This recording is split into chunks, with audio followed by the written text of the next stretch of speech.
look at this question. So here we have a 110 meters long train passes a man walking at the speed of 6 kilometers per hour against it in 6 seconds. So speed of train is not given. अच्छा वही तो find करना है. Find the speed of train. चलो find करते हैं. So speed of train क्या हो जाएगा बताओ. Now you got to apply relative speed in case of the problem on trains where you have the length of train given. देखो ध्यान रखना, if you have train mentioned in the question but there is no mention or there is no use of length of train, आपको normally solve करना है. But if you have length of train given, then you have to consider this length of train as part of distance. ये हम लोगों ने discuss किया है पहले भी. आपके काफी कौन से क्लास में डिस्कस किया था हम लोगों ने. Yes, here in concept lecture 5 here we have discussed. चलो, I hope you remember that. And let's solve this. क्या मिलेगा हमें यहाँ पे? You got 110. So length of train is part of the distance. अब ये डिस्टेंस ट्रैवल करने के लिए कितने रिलेटिव स्पीड से कितना टाइम लगेगा ये हमें पता होना चाहिए. So question said the length of train is 110. उसके अलावा there is no mention that train and the person walking how far they are, ऐसा कुछ नहीं दिया हुआ है. So we always in such case we always assume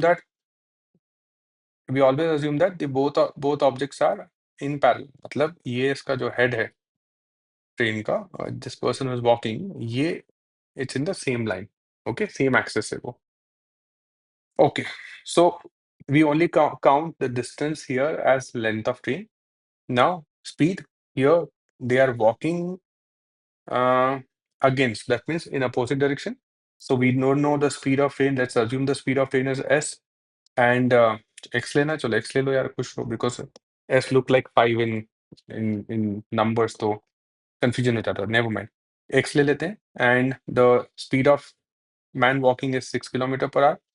time दिया हुआ है कितने में, 6 सेकेंड्स में, और स्पीड काउंट कैलकुलेट करनी किलोमीटर्स पर आवर में. So best way is what you know. आप इस 110 मीटर्स को भी किलोमीटर में कन्वर्ट कर लो, और 6 जो है वो तो ऑलरेडी किलोमीटर्स पर आवर में है. ये जो 6 सेकेंड्स है इसको भी आप किलोमीटर्स में इन आवर्स में कन्वर्ट कर सकते हो by dividing by 3600 and then you go to simplify. हो जाएगा आपका काम. देखो कैसे होगा काम. अभी यहाँ पे आप 0 आप कैंसिल कर सकते हो, और इधर से 2 0 इधर से 2 0 कैंसिल कर सकते हो. 6 1 6, 6 6 36, ऐसा बोल सकते हो. You can cross multiply here. So 6 into 11 will get you 66. That's nothing but x minus 6.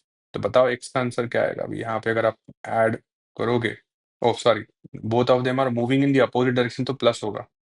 Plus करोगे यहाँ पे, तो यहाँ पे आप अगर 6 को लेके जाओगे, so you are going to have 60 as the answer. तो इसका आंसर कितना आ जाएगा, 60 kilometre per hour. Right, easy है, इजी.